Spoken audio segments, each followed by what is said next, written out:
মুহাব্বতে হাকিকি হচ্ছে সাহাবায়ে কেরাম যেই পরিমাণ ভালোবাসা দিয়া আমার নবী আপনার নবী বিশ্ব নবী মুহাম্মদুর রাসূলুল্লাহ সাল্লাল্লাহু আলাইহি ওয়াসাল্লামকে ভালোবেসেছিলেন, ওই ভালোবাসাটার নাম হচ্ছে মুহাব্বতে হাকিকি। চিল্লায়ে বলি সুবহানাল্লাহ। এ যুবক বাবারা, বুড়া বাবারা, পর্দার আড়ালে যুবতী আম্মতিরা, হযরতে সাহাবায়ে কেরাম নবীজি সাল্লাল্লাহু আলাইহি ওয়াসাল্লামকে কিভাবে ভালোবাসতেন। নবীজি সাল্লাল্লাহু আলাইহি ওয়াসাল্লাম থুতু মুবারক ফেলতেন, সাহাবায়ে কেরাম বগের মতো উঠ পেতে থাকতেন কখন নবীজি সাল্লাল্লাহু আলাইহি ওয়াসাল্লাম থুতু মুবারক ফেলবে। আর ওই থুতু মুবারক তারা হাতের মধ্যে নিয়ে মর্দন করে, সারা দেহের মধ্যে তারা মর্দন করবে, এই অপেক্ষায় অপেক্ষমান ছিলেন, প্রতিযোগিতা করতেন।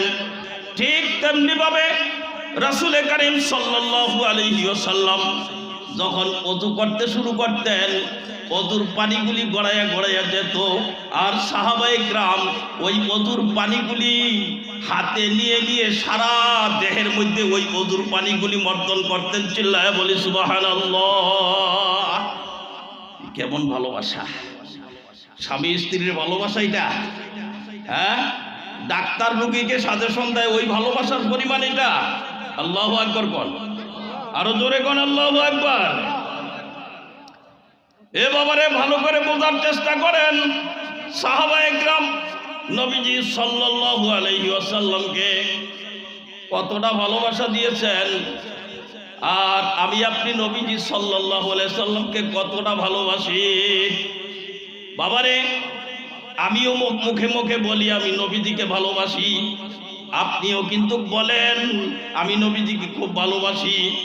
আমিও নবীজির একজন উম্মত, আপনিও দাবি করেন আমিও নবীজির একজন উম্মত। ঠিক কি ঠিক না? কিন্তু বাবা, লক্ষণীয় বিষয় হচ্ছে কবির ভাষায় বলে ওয়াকুল্লুন ইয়াদ্দাঈ ওয়াসলান বেলাইলা, ওয়াকুল্লুন ইয়াদ্দাঈ ওয়াসলান বেলাইলা ওয়ালাইলা লা ইউকাররিবুহুম বিযাকা, ওয়ালাইলা লা ইউকাররিবুহুম বিযাকা। লায়লার মিলন আকাঙ্ক্ষী অনেকেই, সবাই দাবি করে লায়লার মিলন আকাঙ্ক্ষী, কিন্তু লায়লা তো স্বয়ং স্বীকৃতি দিচ্ছে না। তাহলে এই ভালোবাসার, এই মিলন আকাঙ্ক্ষার কোনো মূল্য আসেনি। ঠিক ঠিক না? ঠিক তেমনি ভাবে আমি আপনি তো নবীর উম্মত, নবীর উম্মত, আমি নবীকে ভালোবাসি, আমি নবীকে ভালোবাসি। মুহাম্মদুর রাসূলুল্লাহ সাল্লাল্লাহু আলাইহি সাল্লাম আমার নবী, আপনার নবী, বিশ্ব নবী।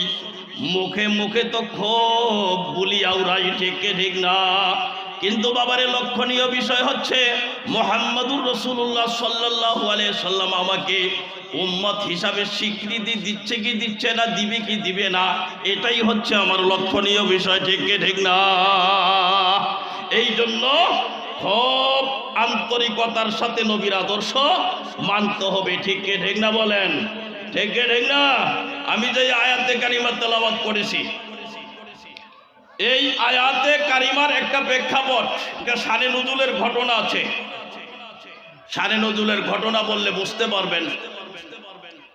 আবু নাঈম ও জিয়ার এক রাওয়ায়াতে হযরতে আয়েশা সিদ্দিকা রাদিয়াল্লাহু আনহা বর্ণনা করেন, একজন সাহাবী বড় নবী, আযানের টাইম হয়ে গেছে।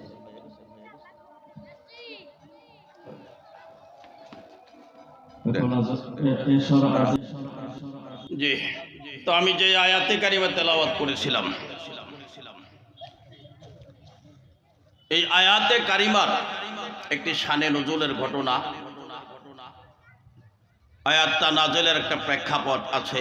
আবু নাঈম ও জিয়ার এক রাওয়ায়াতে হযরতে আয়েশা সিদ্দিকা রাদিয়াল্লাহু আনহা বর্ণনা করেন যে একদা একজন সাহাবী রাসূল করিম সাল্লাল্লাহু আলাইহি ওয়াসাল্লামের দরবারে এসে কাদু কাদু স্বরে বলতেছে, ওগো নবীজি সাল্লাল্লাহু আলাইহি ওয়াসাল্লাম, যতক্ষণ পর্যন্ত আপনার বৈঠকে বসা থাকি, আপনার চেহারা মোবারকের দিকে তাকাইয়া থাকি, ততক্ষণ পর্যন্ত আত্মায় বড় শান্তি পাই, বড় মজা পাই, বড় ভালো লাগে। বিবির কথা ভুলে যাই, ঘর সংসারের কথা ভুলে যাই, চাকরি নকরি খেতি কৃষি ব্যবসা বাণিজ্যের কথা ভুলে যাই। প্রয়োজনের তাগাদায় বের হয়ে যেতে হয়, যেহেতু তাদের হক রয়েছে আমার উপর। আমি যখন তাদের দায়িত্ব পালনে বের হয়ে চলে যাই, আবার পেরেশানি শুরু হয়ে যায়। কতক্ষণে আপনার দরবারে আসবো, আপনার বৈঠকে বসবো, আপনার চেহারা মোবারক দর্শন করব, এই আশায় বেকুল হয়ে পড়ি। দৌড়াইয়া আবার আপনার দরবারে আসি, আপনার বৈঠকে বসি, আপনার মুক্ত ধরা কথাগুলি শুনি, আপনার চেহারা মোবারকের দিকে তাকাইয়া থাকি, বড় মজা পাই, বড় ভালো লাগে। ওগো নবীজি, আজকে দুনিয়াতে যখন মন চায় তখন আপনার বৈঠকে আসি, বসি, আপনার কথাগুলি শ্রবণ করি। কিন্তু আমার যেই দুশ্চিন্তা অন্তরে প্রবেশ করেছে, আমি যেই দুশ্চিন্তায় ভুগতেছি, সেটা হচ্ছে একদিন আমি ওই দুনিয়াতে থাকবো না, আপনি ওই দুনিয়াতে থাকবেন না। আপনি দুনিয়ার থেকে বিদায় হয়ে যেদিন যাবেন, কিয়ামতের পরে যখন জান্নাতীদের জান্নাতের ফয়সালা হয়ে যাবে, জাহান্নামীদের জাহান্নামে ফয়সালা হয়ে যাবে, ওগো নবীজি, আমাকে যদি আল্লাহ পাক ক্ষমাও করিয়া দেয়, আমি থাকবো ছোটখাটো একটা জান্নাতের মধ্যে। আর আপনি তো ইমামুল আম্বিয়া হিসাবে, সাইয়্যিদুল আম্বিয়া হিসাবে আপনি থাকবেন সর্বোচ্চ জান্নাতে।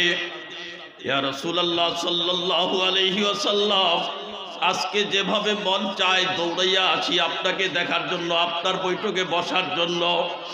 ইয়া রাসূলুল্লাহ সাল্লাল্লাহু আলাইহি ওয়াসাল্লাম, সেই দিন যদি আমার ছোটখাটো জান্নাতের মধ্যে অবস্থানরত অবস্থায় আমার মন চায় আপনার চেহারা মোবারক দেখতে, আপনার পবিত্র জবানের দুটো কথা শুনতে, আপনার বৈঠকে বসতে, সেই দিন এই ধরনের কোনো সুযোগ থাকবে নি।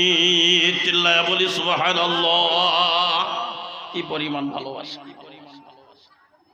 তাদের জন্যই এমন প্রশ্ন মানায়, ঠিক নেই? ঠিক নেই? ইজা মা বাদাত লায়লা ফাকুল্লি আয়ুনুন, ইজা মা বাদাত লায়লা ফাকুল্লি আয়ুনুন, ও ইজা হাদাসাত ফাকুল্লি মাসামিউ।